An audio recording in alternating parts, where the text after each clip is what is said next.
Welcome to toy-polloi.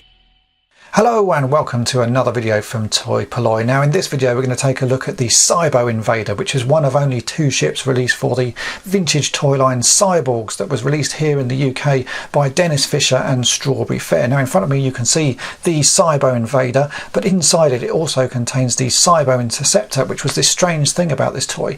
You could buy it in one box like this and it contained 2 toys, or you could buy the interceptor bit separately, and I've previously reviewed that, so check out the review of that toy to see what it looks like. But today we're going to be talking about the Cybo-invader, which is the UFO, the sort of largest toy in this toy line. So let's take a closer look at the ship. The Cyborg toy line was based on a Japanese toy line, again called Cyborgs or Henshin Cyborgs or Shonen Cyborgs, because there were 2 different versions in Japan. The Henshin Cyborgs were 12-inch versions of these little toys, and the UK versions were based on the Shonen Cyborgs, which were the smaller versions, which in Japan looked like sort of younger versions of the adult version, but in the UK they are just the adult shaped version shrunken down, so you can see this has a nice adult head.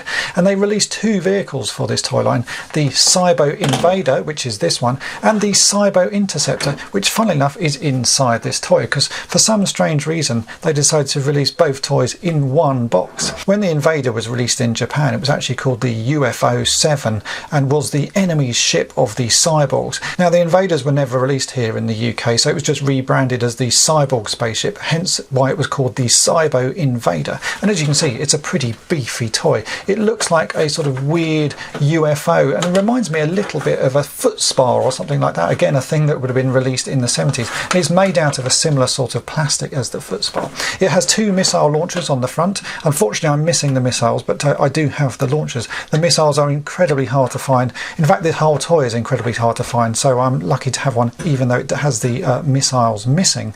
And it's made of a few types of plastic. You've got a sort of a more sort of thicker vinyl-y type plastic for the bulk of this toy, and then this quite brittle plastic used for everything else. And if we turn it over, you can see on the bottom we have 3 wheels so you can wheel it around, and some little sort of clear plastic domes.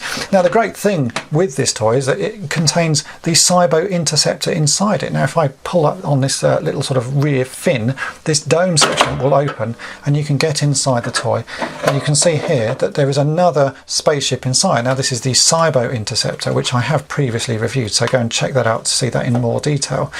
When this was released in Japan, it didn't come with this. It was, you just get the Invader on its own, which seems a bit strange, because actually if you put a cyborg inside it, if I do this now, he really rattles around and he looks really small.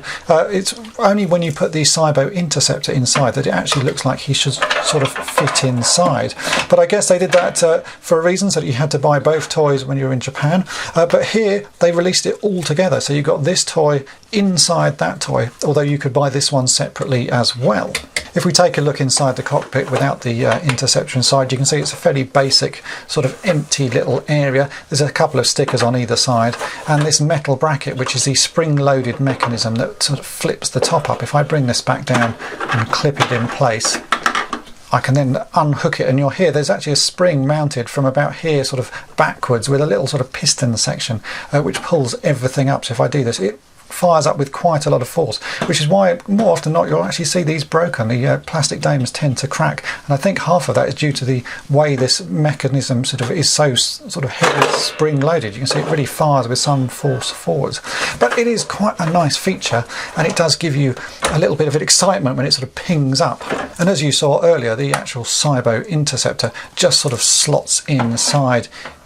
It doesn't have anything to clip it in place, it just sort of is held in place because it's so big, it just sort of fits in the hole in there. But it is quite a nice fit, as you can see, and once we've got a figure in there, you'll see what the whole thing should look like. So let's get a figure sitting inside the interceptor to go inside the Invader.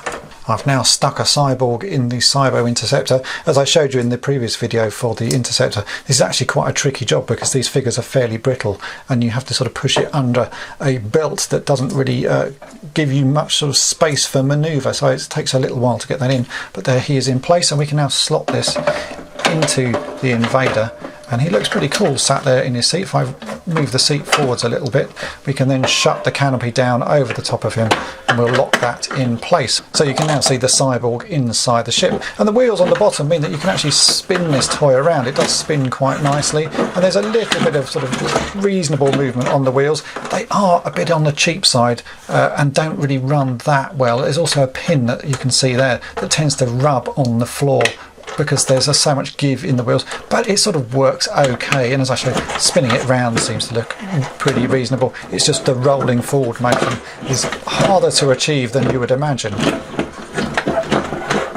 On the wings you'll also see there's stickers that say Invader. Now this is a sort of link back to the Japanese version where the ship is just called the UFO-7 Invader because the enemies inside it are called invaders. So it doesn't actually say anywhere on this Cybo-invader, but that's what it would have said if you'd actually got the box for this. Now Cyborgs are actually a pretty cool toy line to collect, but they are a pretty hard toy line to collect because they come with lots of little bits. If I bring in one of my Cyborgs here, you can see I can pull his arms off and replace them with these weapons. So you tend to find them missing bits like their hands and their feet, and that goes exactly the same for these ships. The ships have missiles on them that fire, and those are more often than not missing, and they also have these missile launchers which are detachable. So quite often when you see the Invader, both of these guns will be missing and also all of the missiles. So make sure that if you can, to at least find the launchers. The missiles are particularly hard to find, and so far for one of my intercepts I've only managed to find one missile. So it's a long sort of hunt if you do want to get everything complete. But even without the missiles, this is a lovely toy. It's fairly large though, so it's a pretty hard one to display, but it's certainly worth getting. It has a very sort of nice 70s charm to it. The moulding is pretty simplistic, as you can see. It's not got a great deal of detail, just a few little bits of sort of venting and lasers on the front, and if we turn it round you can see there are some engines on the back which could have really had a few extra stickers on them. I think a couple of stickers on either side and a big sticker here would have made this toy look a lot better, like it had some engines going on. But it's a simplistic toy, so you only get a couple of stickers on either side and the two inside the cockpit. So that's my review of the Cybo-invader. It's not a toy that you'll see particularly often, but it's certainly worth grabbing if you do, and you can expect to pay a fair bit of money for them because they don't really appear that often, and there seems to be quite a few people starting to collect Cyborgs over the last few years, so prices are generally on the up a bit. Now do watch after the end of this video because I actually took this apart to clean some bits, and you'll get a better view of what's inside this video. And if you want to see some more about the Cyborgs, then check out some of my other videos on the channel, and you should also check out my video on the restoration of this Cybo interceptor which I filmed a short while back. So I hope this video has been of interest to you, and thanks for watching. Thanks for watching toy-polloi. Subscribe for more great videos. You can also follow toy-polloi on Twitter, Facebook, and Instagram. Before I start filming this video on the vintage Cybo-invader, there's a couple of issues I wanted to fix. They're really simple things really, well I hope they're simple. One is this sticker which has just sort of started to come unstuck on the side. Now it looks like it's a little bit damaged, but really I don't want to replace that. I'm just going to stick it back down. So the simple fix for that is just some Pritt stick. This works pretty well for gluing old stickers down to plastic, so I'm just going to put a little bit of fresh glue on the end that's come unstuck there. I should be able to just push that in place and that will stick quite nicely. And Pritt stick's great because it doesn't damage the plastic and it does stick pretty firmly. So that was the first fix I wanted to do. The other one is a bit more complicated and I'm not really sure how I'm going to go about it. If I open up the dome section here, you can see the bracket that the dome is attached to is a metal bar, and it's got very tarnished over the years. It looks like it's sort of rusted a bit, so I actually want to try and remove this and just see if I can clean it up, maybe put it on a buffing wheel or something like that, or just give it just a quick rub down with something just to take the tarnish off. So I've actually got to take this whole thing apart, and the problem with these sort of old Cyborg toys is they're a little bit on the brittle side. It is a bit dirty as well inside, but I'm not really that worried about cleaning this one because it's only sort of dust and dirt. It's just this thing. So I think I'm just going to have to unscrew all of these screws and see what happens and see if I can get into this. It's not really a fix, you see, it's just a bit of a tidy up. So let's just see what happens.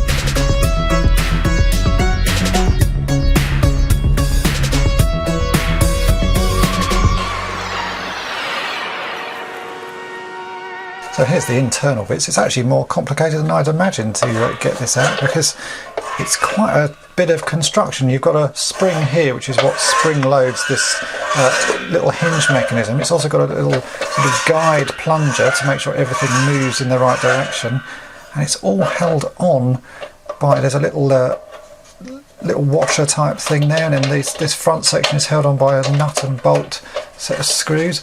So it's going to take a little bit more to get this undone, but I've got this far, so I might as well carry on.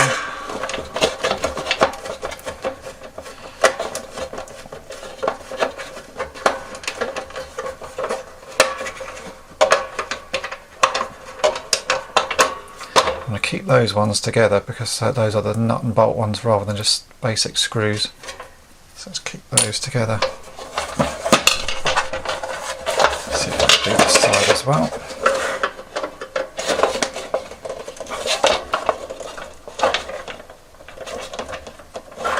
I think we need a pair of pliers for that one. That one was a little bit more awkward, so I have to do it off camera, but let's unhook this spring, and that should release this whole section, which it does. Now I've just got this little clip here that I'm hoping has not perished so too much. I can just sort of unhook it a bit and take this whole bracket off.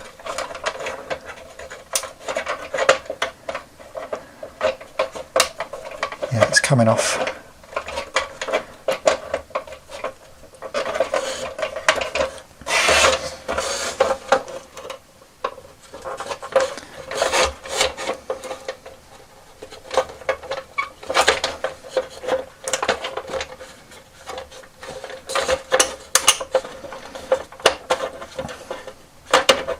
There we go, that's that one off. As you can see, it's a little locking washer. I think that means now I should be able to remove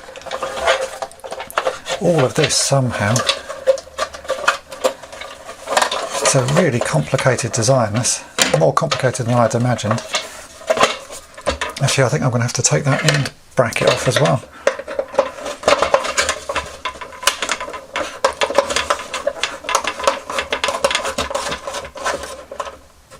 I can unhook that, yeah. Blimey, this is a complicated, very complicated setup.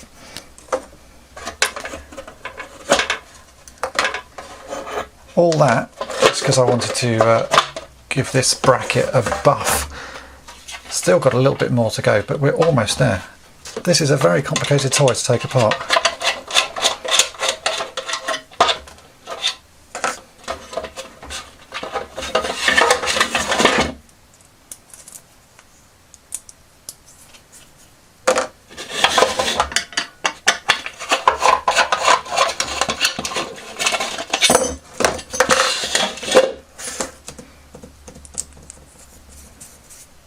And there we go, that's actually all I wanted to take out of this, because as you can see it's quite tarnished. So I'm going to take this out to my garage and give it a go on the buffing wheel and see if I can take off some of this tarnish and just sort of shine it up a bit.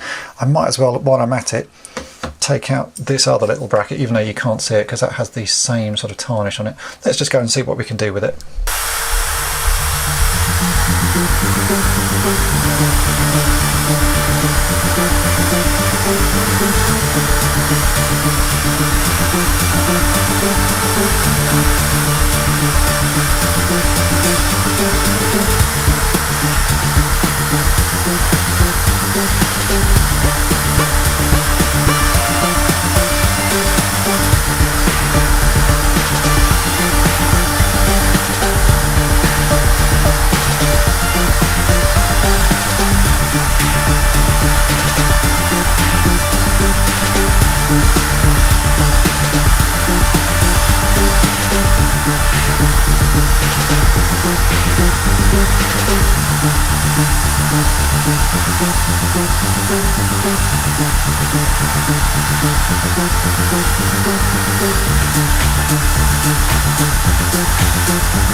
after a quick buff on the wheel and using some other sort of things like wire brushes and wire wool and a little bit of a sort of a finishing polish, I've got the bracket looking like that, which is a whole lot better than it was originally. There's still some tarnish that I can't get out, but it does look a lot better, and it's even got a little bit of a shine to it there. So it was certainly worth taking this apart just to clean that up and get the sort of mess off it.